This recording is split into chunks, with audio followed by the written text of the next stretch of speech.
తెలంగాణ ప్రజలకు రోడ్లు భవనాల శాఖ మంత్రి కోమటిరెడ్డి వెంకటరెడ్డి గుడ్ న్యూస్ చెప్పారు.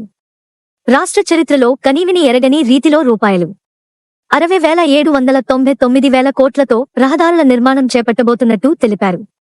ఈ ప్రాజెక్టుకు అనుమతులు ఇచ్చి నిధుల మంజూరుకు ఆమోదం తెలిపిన రాష్ట్రం CM Revanth Reddy, deputy CM Bhatti విక్రమార్కకు ఆయన ధన్యవాదాలు తెలిపారు.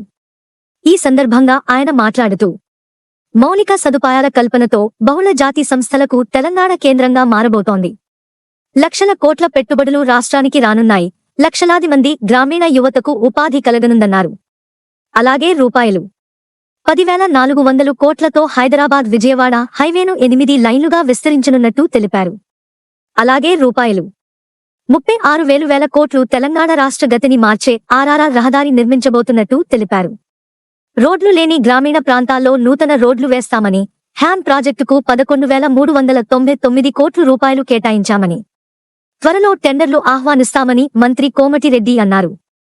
వీటితో పాటు ప్రపంచంలోని పెట్టుబడిదారులు అంతా తెలంగాణ రాష్ట్రానికి తరలివచ్చేలా మౌలిక సదుపాయాల కల్పనకు ప్రతిపాదనలు సిద్ధమవుతున్నాయని, ప్రపంచవ్యాప్తంగా ఉన్న పెట్టుబడిదారులు రహదారుల నిర్మాణంతో తెలంగాణ రాష్ట్రంలోని అన్ని ప్రాంతాల్లో పరిశ్రమలు పెద్ద సంఖ్యలో రానున్నాయని తెలిపారు.